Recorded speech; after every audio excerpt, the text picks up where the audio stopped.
Katha Upanishad, we are taking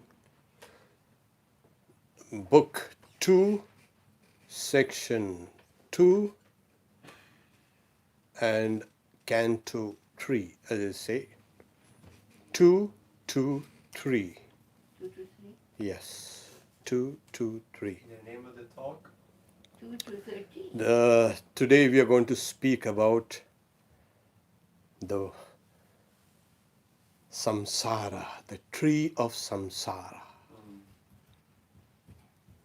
You say 3, Swamiji, or 13?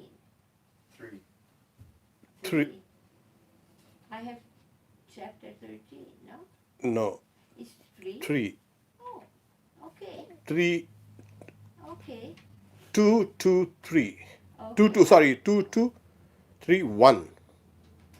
2 to 3, 1? The first verse. The first verse. Yeah. Part 2. Part 2, canto 3, verse 1. I see. This is the beginningless people tree that has its roots above and branches below. That which are its roots is pure. That is Brahman, and that is called immortal. On that are fixed all the worlds. None transcends that. This is verily that. Etadvaitat. This is this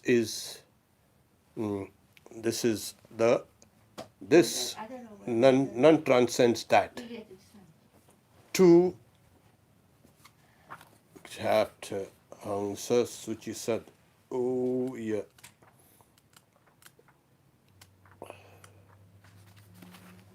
Thank you, Swamiji. Welcome. Thank you. Oh, I got it. This is the beginningless. You got it there? Yeah. Tree. People tree. It is called Ficus religiosa, one of the most sacred trees. In the Bhagavad Gita also, the Lord, in describing his special manifestations in the world, speaks about the Lord himself as, amongst all the trees, I am this Ashwatha, this people. That's a sacred tree in India. And it's vast. You know what a tree looks like? Oh, it's there out there, growing out in the Hollywood, you can say, garden. That's the Bodhi Vriksha, Bodhi tree. That's the tree under which Buddha sat. That is the tree under which the sages and saints, they sat and deliberated and learned the Vedas as children.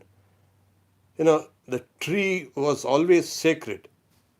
There is, even in old European mythology, you find the idea of trees as sacred. These ashwood trees, sacred trees. And so trees were a kind of essential part of human, you can say, growth and development. So amongst all those trees, the Ashwatha tree, the people tree, Ficus religiosa, is the imagery is being given with this, the tree of samsara. This tree has been used as imagery. So this is the beginningless tree that has its roots above, yeah, and its branches down. That is pure. That is Brahman, and that is called immortal. On it are fixed all the worlds. None transcends that. Apart from this tree and its roots, nothing is there apart from this reality.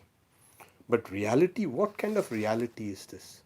It is trying to describe how the one has become the many. How from the subtle, most subtle, unmanifested aspect of nature, the world has emerged from the unmanifest to the subtle and less subtle and less subtle till it becomes gross and gross and gross. Everything, you can say, moves in this way. Everything. You put a seed in the ground and then slowly it will start germinating, sprouting and coming up, and then in time it will become a huge tree. So when we see this world, we need to know its cause. It's going back to the cause. It's searching these effects, trying to understand these effects in order to get to the root, the cause of this universe. Now, the commentator says, and the commentary that he has given here is one of the most poetic instances where he has excelled himself. The commentator Shankaracharya. So in the introduction he says, suppose you have cotton trees, okay, somewhere, and the breeze blows some of those cotton balls, no, and you can find some of these cotton balls somewhere here and there and nearby. By finding those cotton balls here, okay, or pieces of cotton or kind of fibers, cotton fibers, you can understand, okay, there has to be a cotton tree somewhere nearby. So, when we see this world, we have, okay, this is like those cotton fibers or cotton balls. Yes, there has to be a tree somewhere. Now, this is slowly exploring this, these, you can say, the world in order to find its roots, its basis. And in the very beginning, it says, okay, this tree of samsara has its roots up and branches below and keeps on spreading. Okay. What are its roots? It says, that is pure, that is Brahman, and that is called immortal. On that are fixed all the worlds. None transcends that. So this is the whole tree of samsara is a symbol of existence. Absolute existence and relative existence. Okay. Now when we apply Vedanta to understand this thing, what do we get? We can understand the nature of samsara, the nature of this tree through Vedanta. The imagery of the tree is found also in the Mundaka Upanishad, where there is a tree and there are two birds of similar plumage on that tree. One bird, the lower bird, eats the sweet and bitter fruits. That is the sweet and bitter fruits of karma. And when it eats that bitter fruit, it looks up towards that higher higher bird. And what does it see? It is calm and quiet and it's not eating anything. Anashnan. So, Dwa Suparno Sayuja Sukaya. So there are these two trees. And then the lower bird hops slowly and slowly. Whenever it's in pain, whenever it eats bitter fruit, it hops closer towards a higher bird. And as it keeps on going higher and higher, it understands that I was a reflection of that real bird. That was a bird, and that final merging takes place. The lower bird merges in that higher bird. The lower bird was just a reflection. Got this? Okay. So you find in the Upanishads, you have these imageries. Now,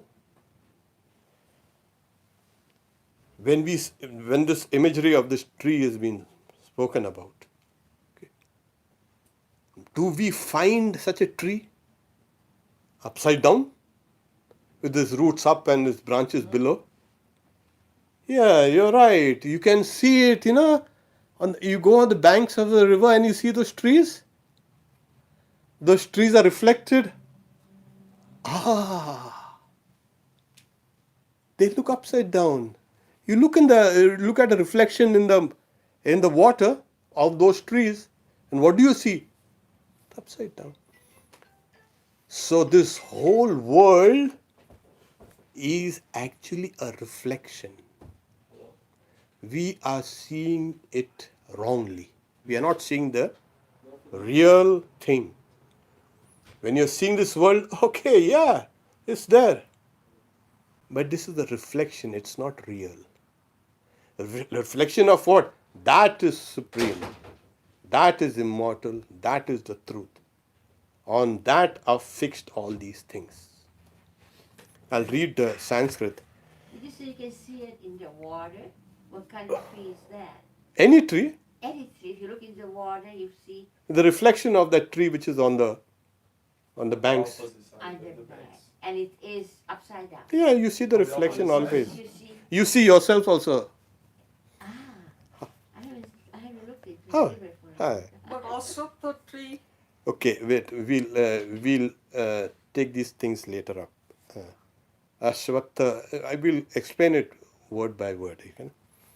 Urdhvamulamavdashakam eshostvatta sanatana tadeva shukram tad brahma tadevamritamuchyate tasmin lokashrita sarve tadunatyeti kaschana etadvaitad.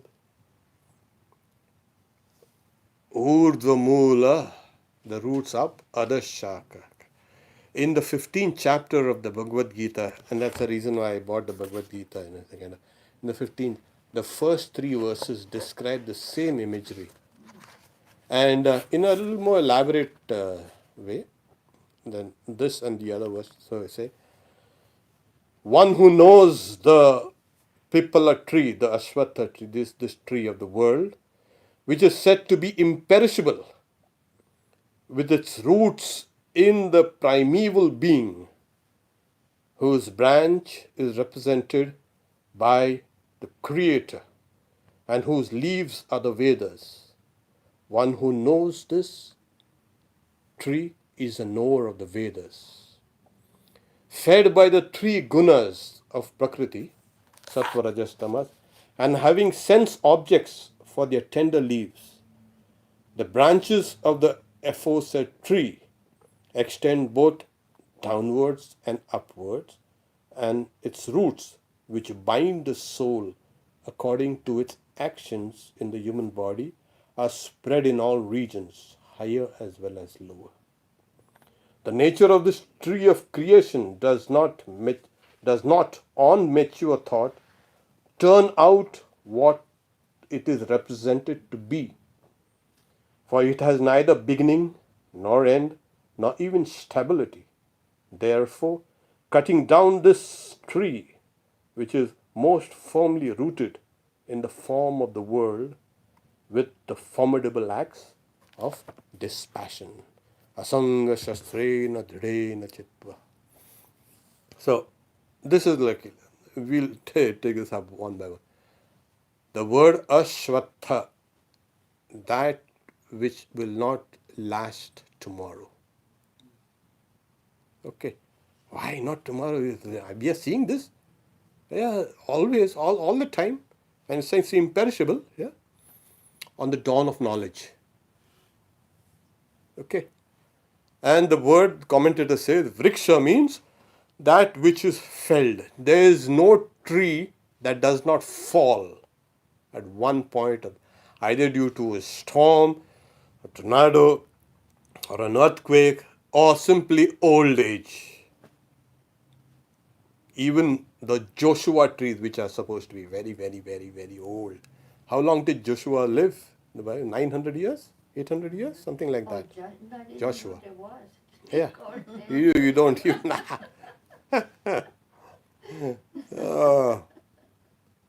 However ancient, one day it's going to crash. Okay. Now, the roots, urdhva, the roots up. Now we're saying up. What is, you need earth to hold the roots, obviously. Now, what are these? That is spoken of as that it's a supreme state. See, that is pure, that is Brahman. That is called immortal. What is that? That's a supreme state of Vishnu, Tad Vishnu Paramam Padam. That's the all-pervading supreme state of Brahman. We in Vedanta would like to have every origin springing from reality. And the other guys will say, oh no, it's a self-correcting, self-governing organism. This nature, you don't need to pay special attention to what are its roots and what are its. It is self-organizing system. But that would leave people without any kind of roots in reality. So if this has emerged, it has emerged from reality. Okay. But like I said, the reflection of reality, not the real kind of. We'll come down to. Now, when you've spoken about the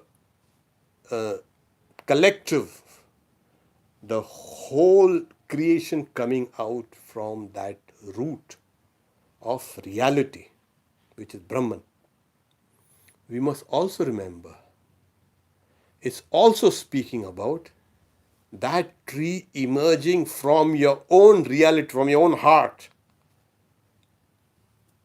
Those roots of creation, as it were, is springing out from your own being.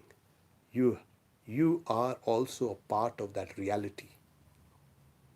Not a part, but part. A part of reality? Yes, a part of reality, integral.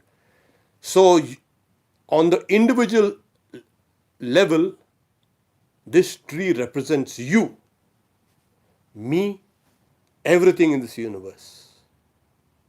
From the standpoint of the cosmos, everything is embedded in this tree. From the subtlest, even before whatever you call the quantum fluctuation or the Big Bang or whatever, and all the galaxies and all the universes are all encompassed in this tree. Because they say none transcends that. Nothing transcends that. Not even the individual soul, not even the individual body, not even the individual mind, nothing transcends that. No gods or demons or heavens and earths and hells, nothing. They are all contained within this creation. We got this idea right? Okay, now we can proceed to. Yeah. Okay. So, Vriksha, that is Samsara. This is the tree of Samsara. Diverse. Its nature can never, never, never be known. That's the reason why he's saying, cut that tree with its roots with a stout, you can say, axe of dispassion.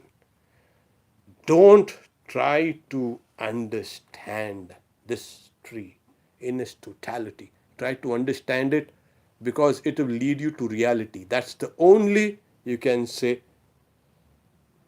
necessity of seeing this world. Otherwise, you will get deluded. So, in this tree, there are many evils. Like What? evils. Like what? Like birth, old age, death, all these things. Everybody wants to avoid Ulysses. old age and death They and can't do sickness. Yeah.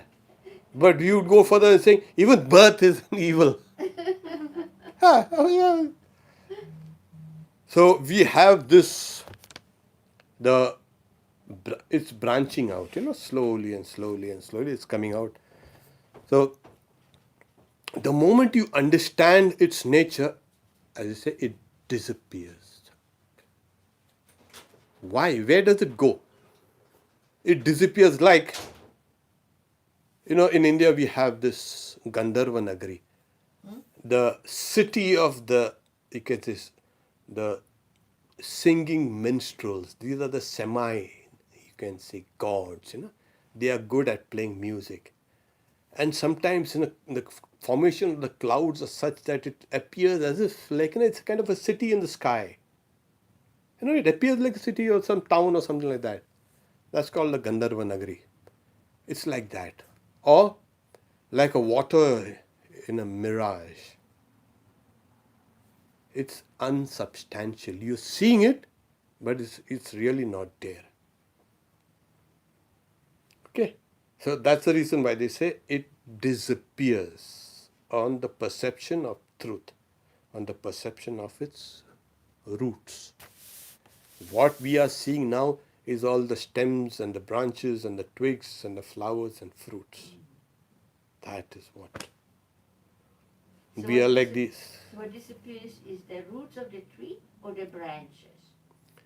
The roots come from that supreme state, Yes. and it keeps on branching down below. It stem, and then the tree and the branches and the secondary branches and the tertiary branches. It keeps on. And then it has flowers and fruits, and we'll explain one by one what exactly is. So, I'll take this, the commentator's help here, and it's kind of wonderful. So, as I say, a tree is expected to be solid. Yeah. And because it disappears on the rise of knowledge, it has no substantiality, it has no substance. Because if there was substance, it would not disappear. Okay. So the example given, like, a plantain tree or a banana tree, it's you keep on peeling out the stem and you're left with nothing. You understand? Like Sri Ramakrishna gives the example, illustration of a onion. You peel one layer after another and another and another. And what happens? What do you find? You're expecting to find something there, you find nothing there. So as you keep on peeling layers after layers, you find nothing. There is no heartwood, nothing solid there. That's the reason why it disappears. It appears, the plantain tree appears, wow, big one, but it has no heartwood. There is no substance in it. And because of that, this tree is subject to hundreds and hundreds of doubts and discussions. Is it there? What is its nature? It's like this, it's like that. The other day we were discussing, somebody was saying, oh, that person, that scientist knew reality. I said, that is not possible.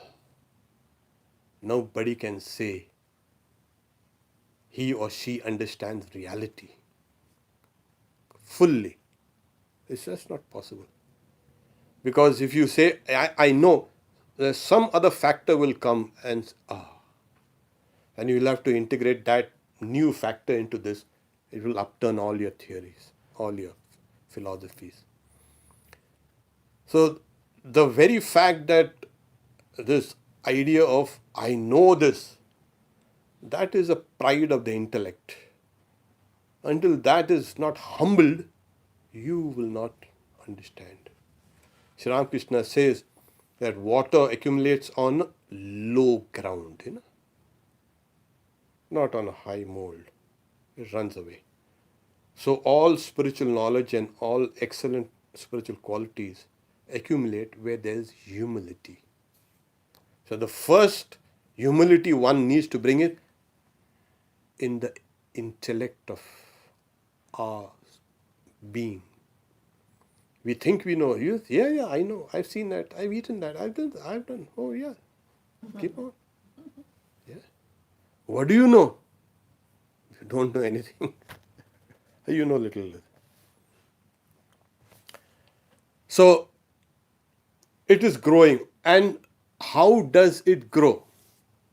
The very fact that is emerging out, it is emerging from that Supreme Brahman. But as it emerges out, there is something called Maya.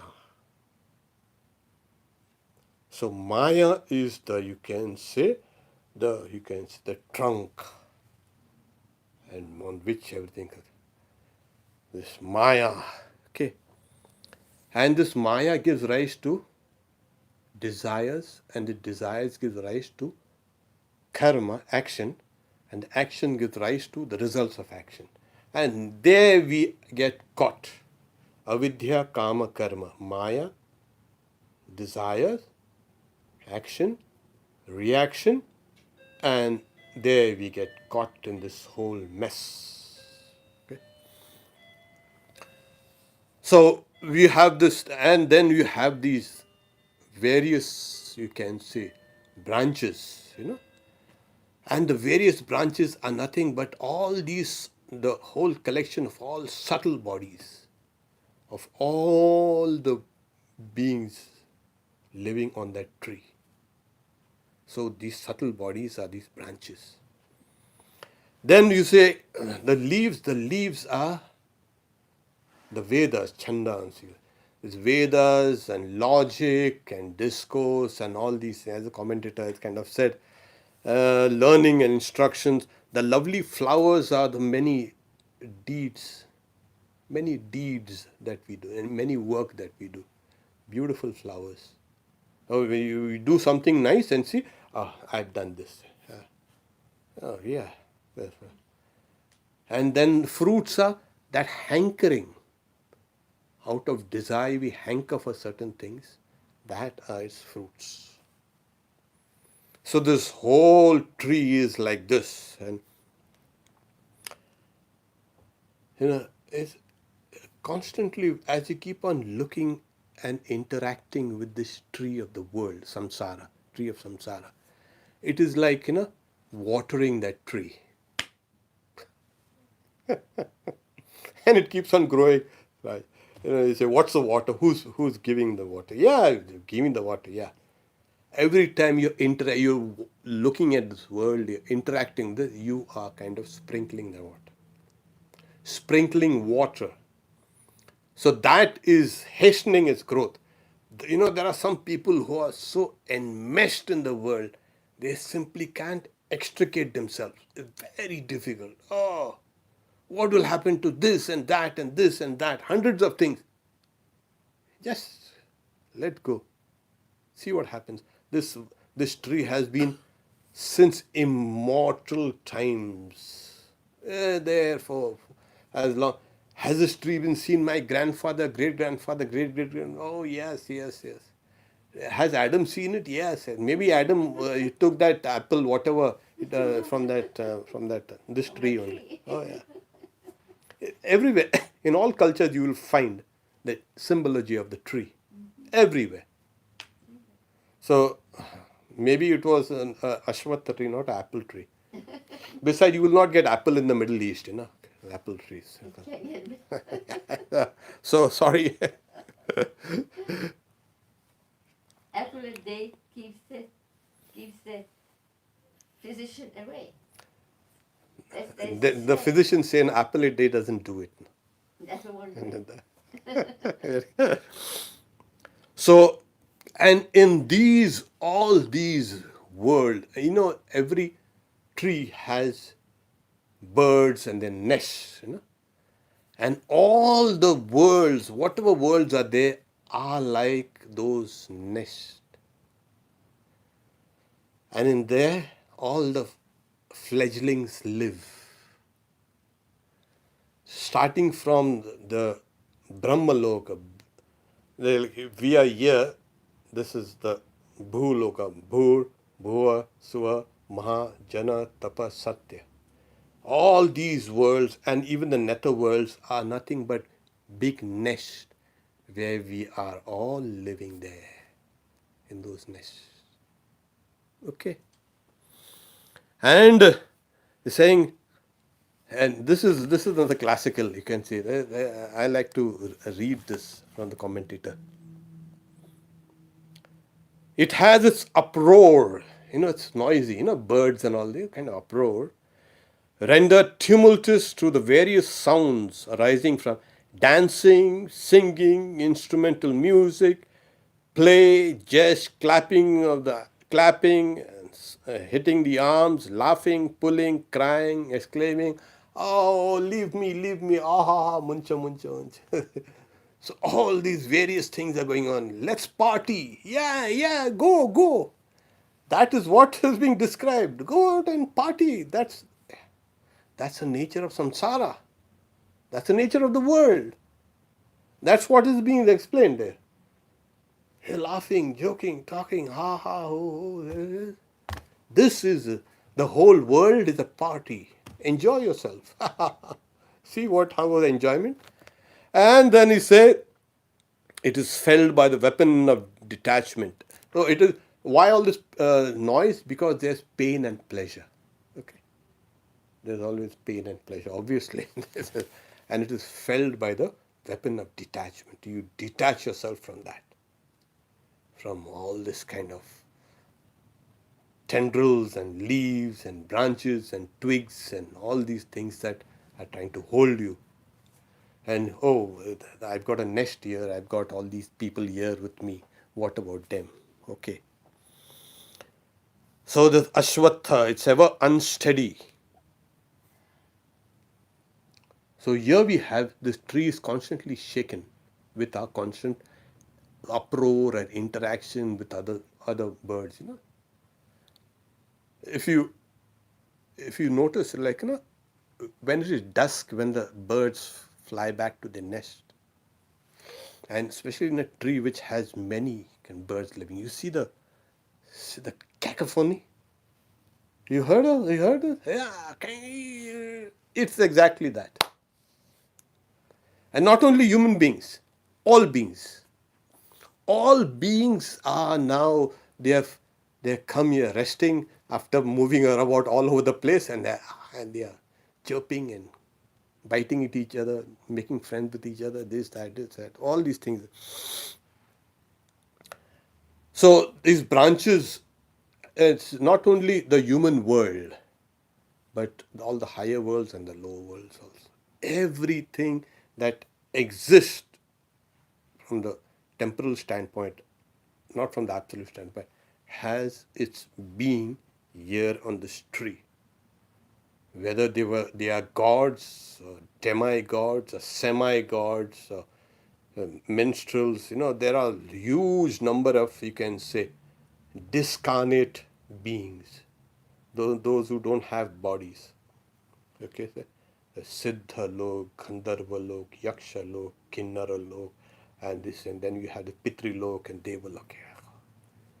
They are stacked over one over the other. All these things are in this tree of samsara. Even those subtle bodies and which are just super fine bodies, yes. Even the gods, yes. And that's what Vedanta steps in. Even heaven is part of that samsara. Because wherever there is something called a name and form, there is Maya. You can't get out of it.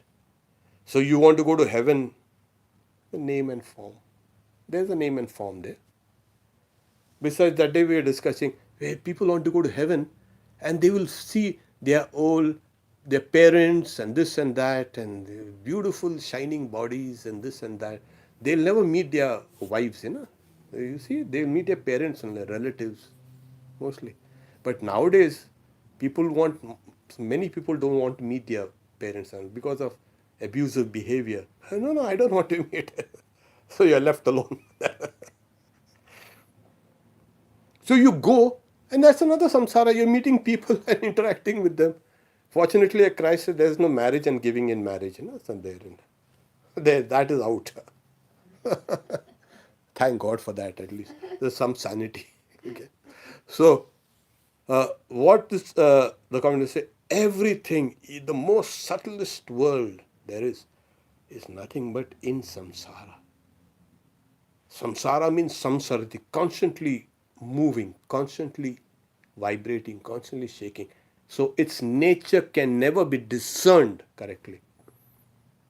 Like if you are trying to, there's an old story, it's an incident. A Swami was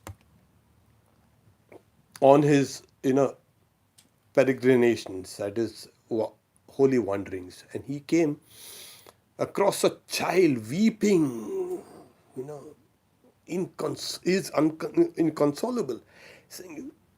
So, and he sees the child's young mother trying to pacify the child. What happened? Why are you crying?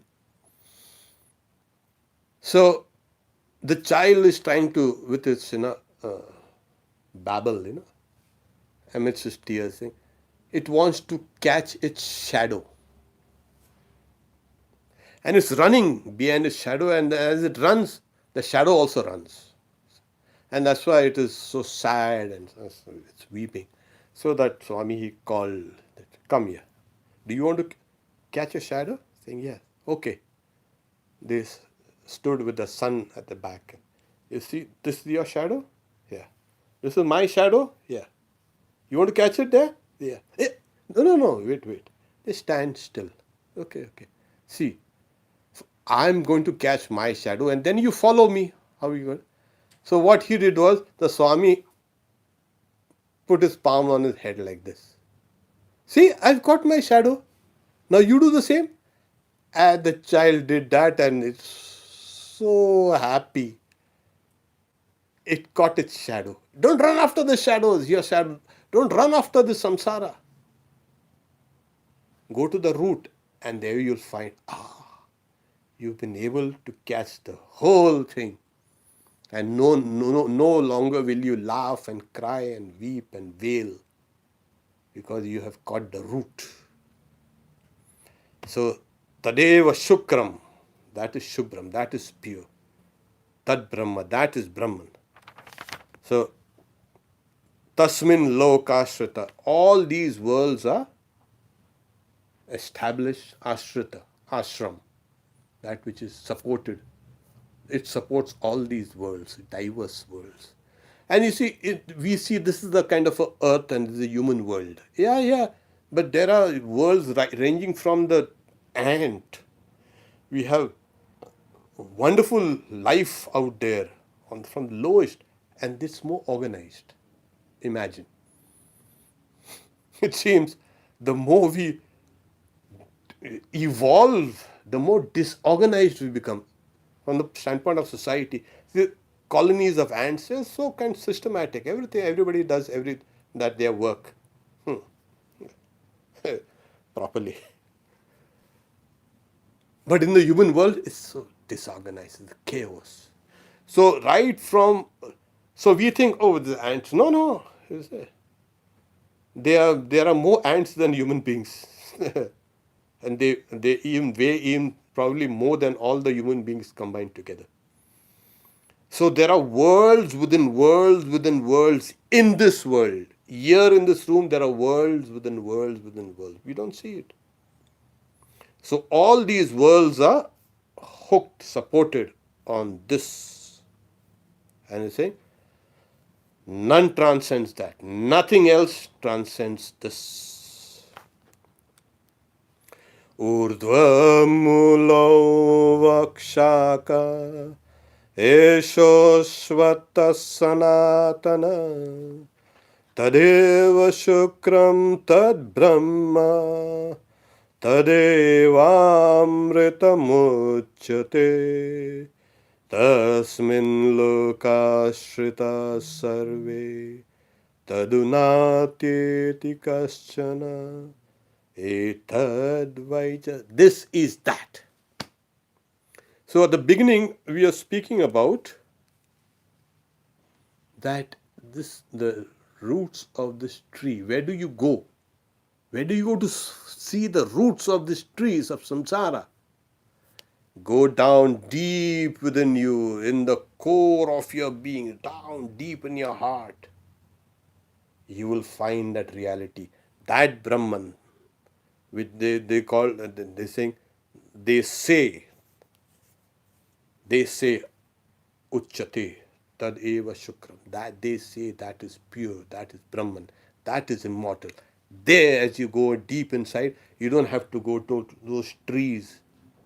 You don't have to go to heaven to see the roots. You don't have to go to hell to see those roots. Where are the roots? There. So the whole symbology of this tree of samsara is you. You are that tree of samsara with its roots down below, deep. And as you keep on eliminating that ignorance, the desire, and the reactions from karma, you will get deeper and deeper and deeper. You keep on interacting with your body and the senses and mind. That reality, as it were, is interacting. We are caught. And we suffer this birth and old age and disease and death and all these things. We have desires and we desire the fruits of actions, and the whole thing has become such a messy thing. So each one is a tree of samsara. And we are not seeing ourselves the way we are supposed to see it. We are seeing it upside down. Sri Ramakrishna says, what a kind of strange, the root of a person is ear. Amazingly. And it is up there. You find it in the gospel. The root is here and the branches down below. That's where the root is. And then it branches down below into various kind of, you can say, branches and sub-branches, and this yogic center and that yogic center of consciousness and this and that. And so what is the whole process of spiritual growth is to take all the energies, focus them, and go up towards the root. The process has to be reversed. Sri Ramakrishna says to one of his disciples, the key to this door, that is Sri Ramakrishna, has to be turned the opposite to that. Not the usual way, the opposite way. When I came in, he said you have to get used to the American way of life. For instance, in India you all turn the key this way, we turn it this way, to lock it and open it. I said, yeah, we do it the right way. You all do it the wrong way. So the key to this door of truth, Sri Ramakrishna, has to be turned in a different way from the normal way that we do. Now, he's trying to tell us that you're seeing yourself, but you're seeing a kind of a shadow, a reality, a reflection. You should have seen the tree, the real tree. Instead of looking at that reflection, it's opposite. It's like it is roots up and branches down, and you're seeing yourself. So this is what we call it, the tree of samsara. Samsara is not only outside, it is also here. So we have, as it were, emerged out from the reality, and we have created these diverse worlds. As Swami Vivekananda experienced the microcosm is but a reflection of the macrocosm. If you can understand the microcosm, you will understand the macrocosm. So this tree of the world is here within us. We stop here for now. We take some questions. We proceed to the next verse next Maybe number 2. Wednesday morning. And yes, What Would about you like to chant something? yeah. Chant. Om Shanti Shanti Shanti Hari Om Tat Sat Shri Ram Krishna Arpanamastu.